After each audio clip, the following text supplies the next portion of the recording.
vamos conhecer aqui na TV Escola. Temos um convidado muito especial. Olha, ele cuida também da nossa Amazônia, do nosso país, com maior amor e dedicação. Sabe de quem eu estou falando? Do nosso vice-presidente da República, General Hamilton Mourão, que tem um bom dia mais animado do país. Bem-vindo, General. Boa noite. Boa noite!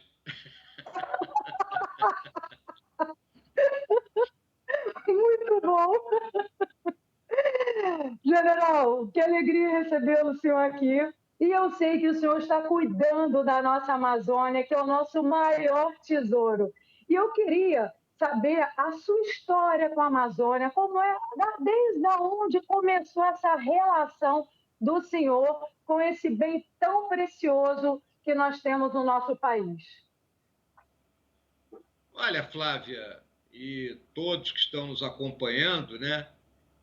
A minha relação começou no berço, né? O meu pai é amazonense, né?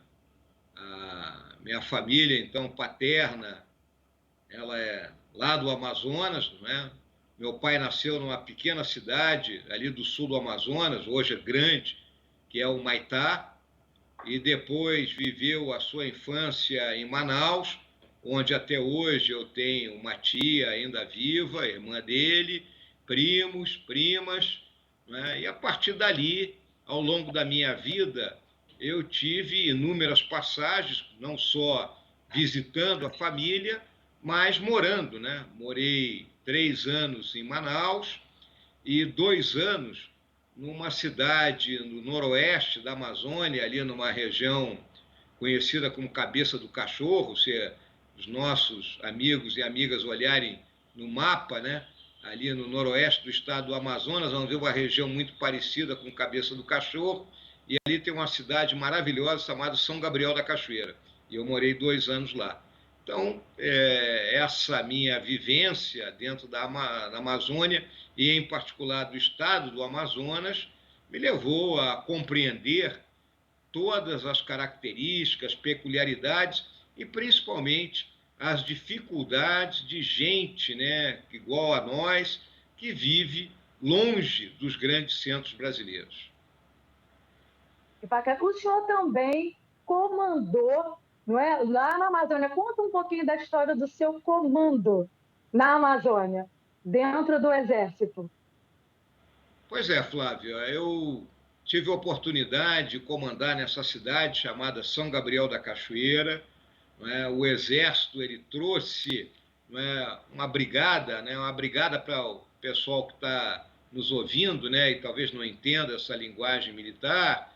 Né? Uma brigada são em torno de 3.000 militares, né, que vieram do Rio de Janeiro, né, lá de Niterói, para se estabelecer em São Gabriel da Cachoeira.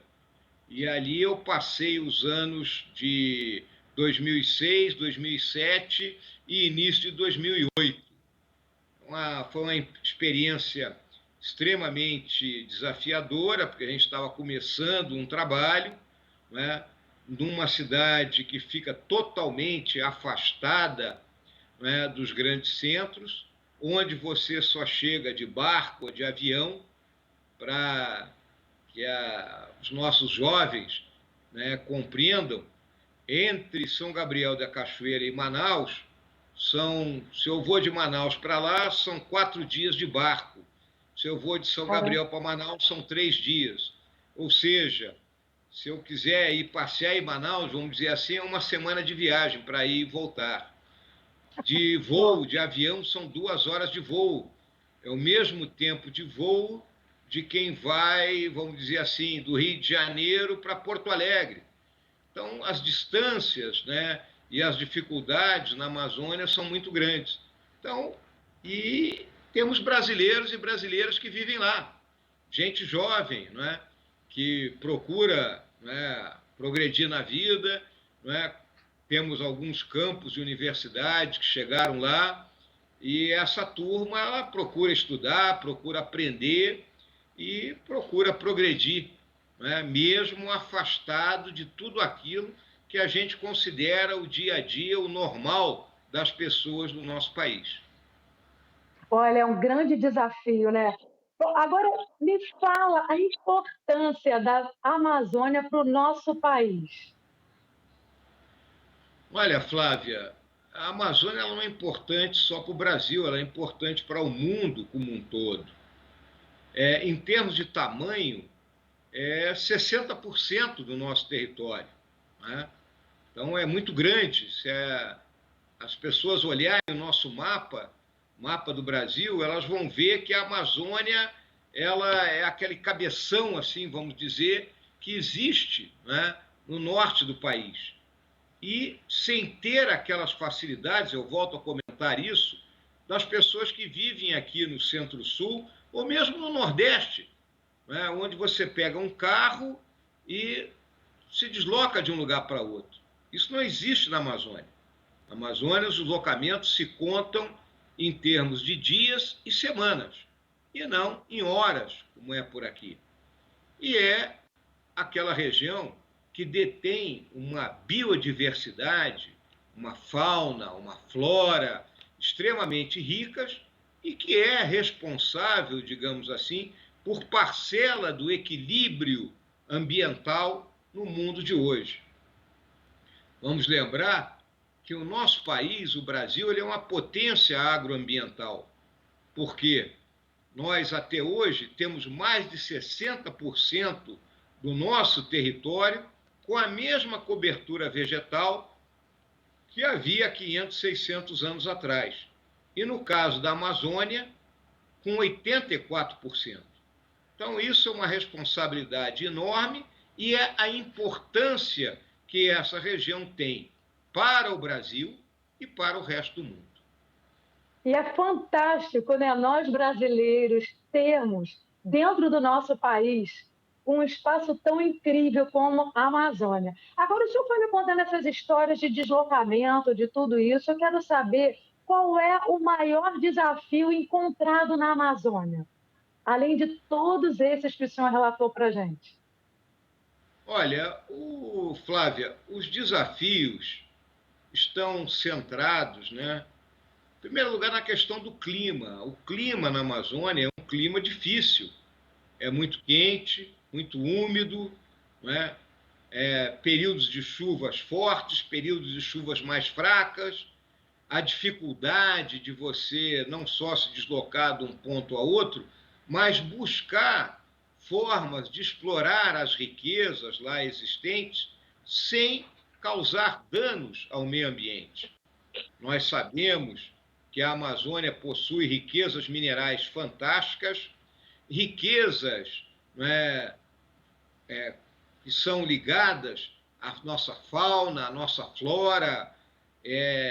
Vamos dizer o seguinte: de 100% desse conhecimento, nós só detemos 5%.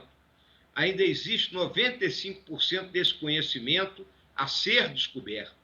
Então, esses são os desafios que nós, brasileiros, temos que enfrentar nesse momento, mostrarmos não só ao restante da sociedade brasileira, mas ao resto do mundo, a nossa capacidade de não só proteger e preservar, mas como também termos um desenvolvimento, e desenvolvimento só pode ser sustentável, de modo que os 29 milhões de pessoas que lá vivem tenham emprego, tenham renda e, consequentemente, tenham uma vivência, não é, mais adequada aos tempos modernos que nós estamos atravessando hoje. Não, excelente. Eu fico observando como a vida é fantástica, vice-presidente, porque o senhor conheceu a Amazônia primeiro como civil, né? Onde o senhor disse que foi o seu berço lá. Depois, o senhor se tornou militar e foi comandar uma área que o senhor conhecia.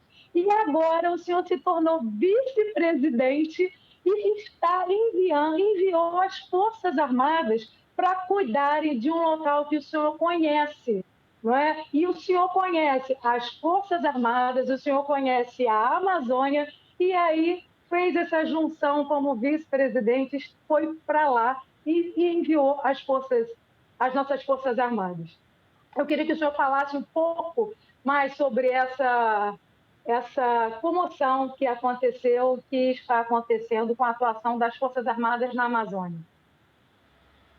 Olha, Flávia, é importante que as pessoas que estão nos vendo, e principalmente os jovens, né, que com certeza estão nos acompanhando, compreendam as dimensões da Amazônia, a dificuldade do Estado brasileiro para se fazer presente, e aí surge essa questão das Forças Armadas, porque nós, militares, né, e eu jamais vou deixar de me considerar como um militar, por ter passado 46 anos da minha vida dentro do Exército Brasileiro, né, somos aquele grupo que está presente, né, independente, né, de termos nascido ou não nascido lá, né, por força da rotação que nós somos submetidos dentro da nossa vida militar, né, nós passamos a compreender e a conhecer aquela região.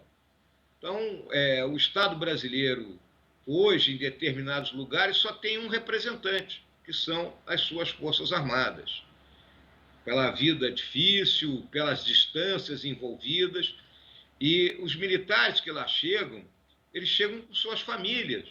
Muitas vezes sai um militar lá do interior do Rio Grande do Sul, do interior do Paraná, ou do interior do Nordeste, para ir viver numa pequena localidade da Amazônia, levando sua esposa, seus filhos, pequenos ainda, e isso cria, vamos dizer, uma energia, uma simbiose, né, uma empatia, um amor pelo lugar. Né? Esse é o grande papel que as Forças Armadas fazem lá. Porque muitas vezes, e aí eu falo para os nossos jovens que estão nos assistindo, para aquele jovem que vive numa pequena localidade no interior da Amazônia, a grande oportunidade para ele crescer na vida, para ele aumentar o seu grau de conhecimento, é ele se integrar às Forças Armadas. E hoje as forças participam efetivamente desse esforço de preservação e proteção e, obviamente, do desenvolvimento. Tanto que nas nossas unidades, nossos quartéis da Amazônia, existe uma trilogia que ela atende exatamente esses três parâmetros que eu estou falando. É vida, combate e trabalho. Ou seja, vida, porque nós estamos propiciando meios de subsistência.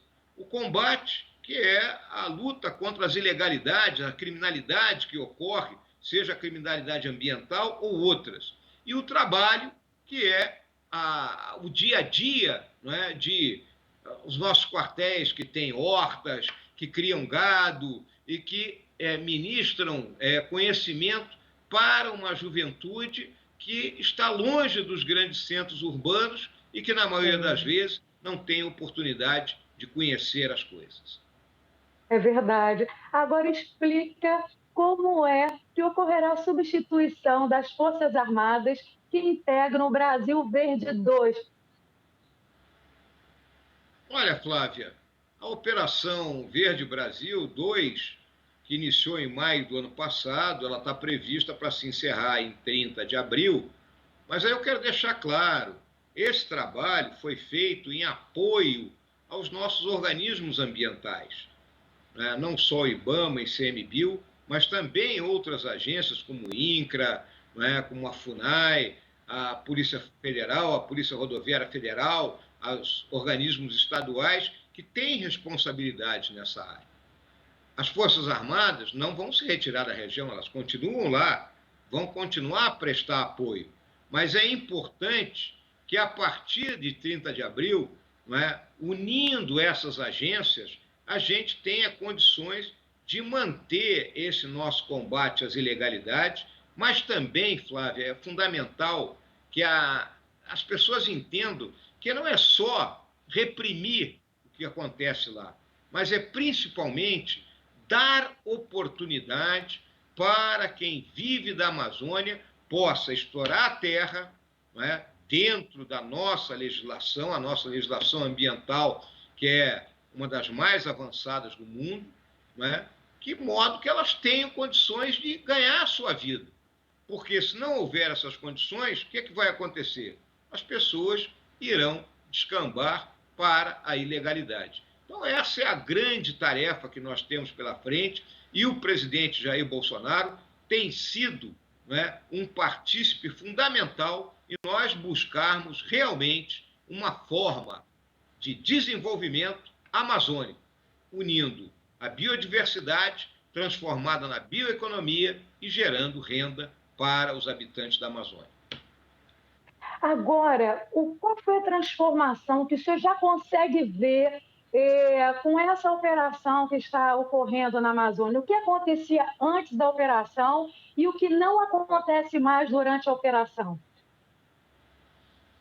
Olha, Flávia, nós buscamos em todo momento, diminuir, e trazer para níveis legais, os três grandes acontecimentos que ocorrem lá e que danificam o meio ambiente: o desmatamento indiscriminado, a queima, daquela parte da floresta que é derrubada, a famosa queimada, e o garimpo ilegal, a exploração mineral ilegal.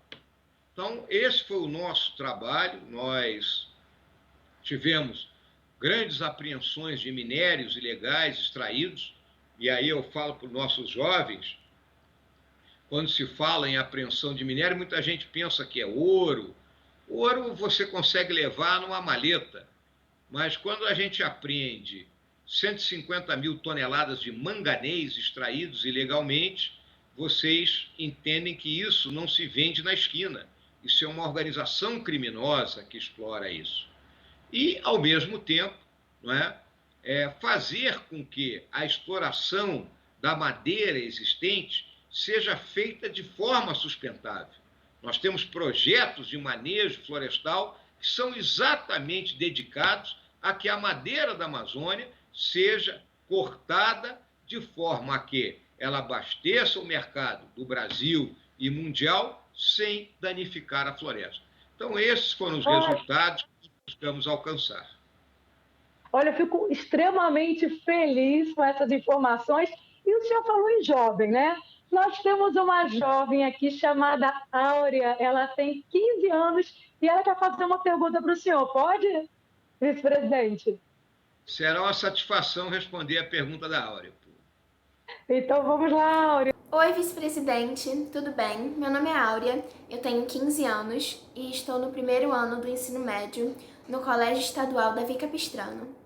Estou muito feliz de vir aqui hoje falar com o senhor sobre um assunto que eu tanto amo e gostaria muito de conhecer, que é a Amazônia. E gostaria de saber quais são os países que fazem fronteira com a região amazônica. Muito bom, Áurea. A Amazônia faz fronteira com um bom número de países. A Amazônia é muito grande. Nós podemos começar, eu vou começar aqui no norte da Amazônia, né? Se você imaginar o mapa do Brasil, nós temos a Guiana Francesa. Então, que na realidade nós fazemos limites com a França, né? Porque a Guiana Francesa é uma província ultramarina da França. Aí, andando para oeste, ainda no norte do Brasil, nós temos o Suriname, e logo depois a Guiana, a Venezuela, aí entramos para noroeste a Colômbia, logo depois ao sul da Colômbia o Peru, e ao sul do Peru a Bolívia.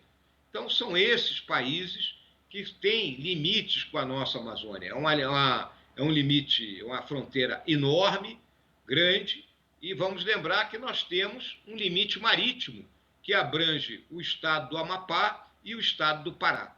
Portanto, é uma fronteira ampla e uma coisa que é importante, viu, Áurea, que você entenda, é uma fronteira onde mora muito pouca gente, ou seja, não é fácil da gente manter um controle sobre isso tudo. E o Brasil conversa com esses países sobre a Amazônia? Existe uma organização que se chama Organização do Tratado de Cooperação Amazônico, que abrange todos esses países. É uma organização multilateral, ou seja, abrange todo mundo, criada no ano de 1978, e aí, Áurea, é importante destacar, é a única organização multilateral que tem sede no Brasil. Ela tem sede aqui em Brasília e hoje a sua secretária-geral é uma moça boliviana, né, a embaixadora Alejandra, que é a responsável por essa organização. Muito obrigada por responder minhas perguntas e por cuidar tão bem da nossa Amazônia. Tchau, um beijo. Tchau, Áurea. Beijo. Que gracinha, tá vendo? Ela é apaixonada pelo trabalho que o senhor realiza pelo Brasil. Fico muito emocionada, né, o vice-presidente, de nós vermos um jovem tão empenhado em querer conhecer sobre o nosso país e sobre a Amazônia, não é verdade? Olha, eu acho que é isso que nos dá ânimo para todo dia a gente continuar na nossa atividade, porque o que a gente está fazendo é para os nossos filhos e netos. A Áurea tem a idade dos meus netos, né?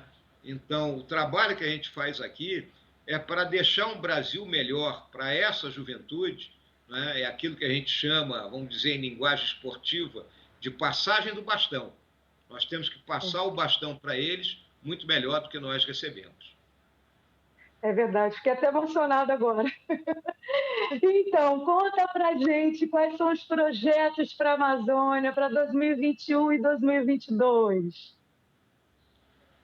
Olha, Flávia, nós temos o projeto nessa questão de comando e controle, que é o Plano Amazônia 2021-2022, né, que eu já me referi, utilizando as nossas agências, né, mas também, né, o comando e controle que eu falo é o combate a essas ilegalidades, mas a gente não pode se ater única e exclusivamente à repressão. Então, nós temos, né, o pagamento de serviços ambientais, uma lei que foi aprovada agora no início de janeiro e já sancionada pelo presidente Bolsonaro, né, que vai permitir que as pessoas que mantêm a sua propriedade com a floresta em pé recebam recursos por isso. Além disso, temos o projeto do Abrace Marajó, né, capitaneado pela ministra Damares.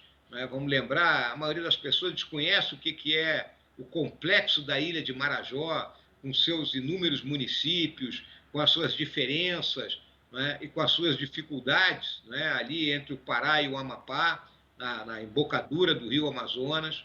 Temos um projeto piloto que está sendo desenvolvido pela Superintendência do Desenvolvimento da Amazônia, sob a égide, né, não só da Carol, que é a nossa superintendente lá, mas também do ministro Rogério Marinho, do Ministério do Desenvolvimento Regional, que abrange o sul do Amazonas, o norte de Rondônia e mais o norte de Mato Grosso, né? Então é uma área muito importante, mais uma parte ali do Acre, né? Então esses projetos, e também um projeto de regularização fundiária, de entregar o título de terra para pessoas que estão assentadas na Amazônia há muito tempo. Então, se nós conseguirmos efetivamente levar avante tudo isso, nós teremos um ano de 2021 que, apesar ainda de estarmos buscando vencer a pandemia, será extremamente produtivo para todos que vivem na Amazônia. Será, com certeza será, tenho certeza. Agora, vice-presidente, dentro da missão do Conselho Regional da Amazônia, encontramos 3 pilares: proteger, preservar e desenvolver. Fala um pouco para a gente sobre esses pilares tão importantes. Olha, Flávia, a proteção, ela diz respeito à defesa, né? E aí nós temos a questão da defesa do território. Então, eu mostrei, né, na resposta ali para a Áurea todas as fronteiras que nós temos, né? E aí a gente tem que lembrar que, lamentavelmente, alguns dos nossos vizinhos, né, são produtores de um dos maiores flagelos que nós enfrentamos hoje, que é a cocaína. Então, nós temos um narcotráfico, né, que cruza por as nossas fronteiras, então nós temos que proteger a Amazônia nessa questão, né, e outros ilícitos transnacionais que ocorrem, como tráfico de pessoas, né, tráfico de órgãos, né? Então, são uma tarefa grande de proteção. Essa tarefa, a proteção, ela está a cargo, capitaneada pelo Ministério da Defesa. A preservação, ela se autodiz, né? De acordo com a nossa legislação, nós temos que ter 80% das propriedades na Amazônia devidamente preservados. E isso é capitaneado pelo Ministério do Meio Ambiente, né? E são políticas que visam a manter a floresta em pé e, consequentemente, o meio ambiente sadio e que permita que as novas gerações usufruam das riquezas lá existentes. E o terceiro tripé, né, o desenvolvimento, sob a égide do Ministério da Economia, são aquelas políticas públicas voltadas para que as riquezas existentes na Amazônia, não só minerais, mas principalmente oriundas da rica biodiversidade, possam ser exploradas. E para isso, nós precisamos mapear as cadeias de valor, desenvolver a bioeconomia, termos uma infraestrutura logística que permita o escoamento dessa produção e, consequentemente, gerar renda para a população que lá vive. Olha que bacana, o senhor vai ter que voltar no nosso programa, o vice-presidente, para poder falar sobre esse assunto, porque eu começo a observar que o senhor tem uma preocupação de proteger a Amazônia e de preservar as riquezas da Amazônia, que são tão importantes, não é, para o nosso país. Eu quero fazer o convite para o senhor aqui no ar, tá? Para o senhor poder voltar e falar um pouco mais sobre esse tema de sustentabilidade, de tudo isso que o senhor está desenvolvendo dentro da Amazônia. O senhor aceita? Olha, Flávia, sempre será um prazer estar com vocês, conversando, poder me dirigir a um público jovem. E eu quero lembrar aos nossos jovens, algo que eu não toquei ainda, existe uma riqueza na Amazônia que é um problema para o resto do mundo, que se chama água, que pode parecer algo trivial para todos nós, mas 1/5 da água doce do mundo está na Amazônia. E isso, né, é algo que nós temos que proteger, preservar, porque para a geração que vai nos suceder, será importantíssimo ter essa riqueza na mão. É verdade. O vice-presidente, o senhor tem um programa de rádio, para quem quer saber também sobre a Amazônia, que o senhor faz com a Elane Cajazeiras, que eu sempre escuto falando sobre essas riquezas da Amazônia, não é verdade?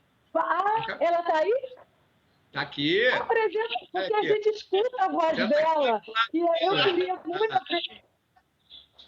apresentá-la para o nosso público. Aqui ao lado. Aqui, ó. Que linda, então, que emoção! É ela aqui, ó. É a minha grande parceira no programa aí, né, A Voz da Amazônia, que a gente faz todas as segundas-feiras, né? Então é fundamental, né, que as pessoas que moram aí na Amazônia e também outros, né, nos escutem. A Elane é a grande propulsora desse programa. Ela é hoje uma amazônida honorária. Com certeza, de coração. Deixa eu ouvir um pouco dessa voz que a gente só escuta no rádio. Deixa eu ouvir. É um prazer, Flávia, falar para você. E realmente esse programa, quem conduz o programa, na realidade é o nosso vice-presidente, que fala e que já tem uma legião aí de ouvintes que estão sempre aqui. Esses ouvintes estão conosco todas as segundas-feiras, trazendo realmente a fala mais importante sobre os assuntos relativos à política de governo, de interesse, né, da população, não é, General? E ele fala com muita propriedade e toca o coração do Amazonas, daí é isso mesmo. Exatamente. E dá uma emoção, né? Porque a gente escuta aquela voz bonita no rádio, e aí quando você vê ao vivo é linda também, traz uma emoção, eu sou fã. Agora, gente, falta falar para o nosso público qual o horário, qual a emissora, para que todos possam acompanhar. Elane, é com você, pô. Então, nós estamos todas as segundas-feiras, é o melhor. O vice-presidente e presidente do Conselho Nacional da Amazônia Legal, que é o dono do programa, né? Na realidade, eu só estou ali ancorando. Por dentro da Amazônia, com o vice-presidente Hamilton Mourão. Ele é replicado, ele é reapresentado em todas as rádios da região da Amazônia Legal, todos os estados. Tá? Muito obrigada. E olha, eu acho que essa dupla também tem que vir para cá para a televisão. Falar para os nossos alunos. Gente, que alegria! Olha, eu desejo tudo de bom para vocês e para os senhores, né? Para a senhora também. E eu queria muito que vocês, que os senhores deixassem para a nossa população que está passando por esse período de pandemia, mas que já respira a esperança das vacinas e de tanta coisa boa acontecendo. O que vocês dois, né, os senhores têm para dizer para esse público que está em casa, que acredita que a felicidade é real e que esse país que a gente vive, que é lindo demais, tem sempre tanta riqueza para transformar os sofrimentos em superação. Qual é a mensagem? Lamentavelmente, muita gente se foi nesse momento, mas a gente tem que entender que a humanidade já enfrentou outros momentos dessa natureza. Nós estamos com vacinas chegando e à medida que a gente for vacinando a população, nós vamos vencer essa pandemia. Enquanto isso, vamos usar máscara, vamos lavar as mãos, vamos passar álcool na mão. Eu falo para os nossos jovens aí que estão ansiosos, pô, estou deixando de ir à balada, né? Pô, espera um pouquinho, a balada não vai fugir, a vida é longa, né? Não são 6 meses, 7 meses que vão me impedir de ser feliz. Eu digo isso para vocês porque eu passei 7 anos da minha vida em regime de internato, só saía no final de semana, né? Então, nada mudou. A gente aprende a viver, a conviver. Então, se preservem, porque logo, logo isso passa e vamos voltar à vida normal e vamos levar o nosso país para frente. É isso aí. Ai, muito obrigada. E você, Elaine, o que diz para os nossos jovens que querem estudar, que têm um sonho de viver nesse país tão especial? O que você diz para eles? Estudar muito, né? Estudar, interessar por conhecer o nosso país, estudar a Amazônia, conversar muito, assistir aos programas do vice-presidente, que sempre são muito ricos, tem muita informação. Estamos à disposição de vocês, prontos aí para colaborar com esse programa, e sei que é um programa educativo e que tem um grande alcance. Estamos sempre prontos aí, tá bom? Muito obrigada, gente. Que alegria, meu dia hoje ficou mais feliz, porque nós tivemos uma conversa tão agradável. Eu agradeço, né, aos senhores por cuidarem do nosso país, por cuidarem da nossa Amazônia, e desejo sinceramente tudo de bom, né, para a vida e para a profissão que segue aí, tá bom? Um grande abraço, estou muito feliz. E até a próxima, que eu quero encontrá-los aqui. No Meia Volta vamos conhecer, tá bom? Um grande beijo. Um beijo. Um beijo meu, de toda a equipe e de todos os alunos que assistem a nossa TV Escola. Gente, até semana que vem com mais um Meia Volta Vamos Conhecer. Tchau!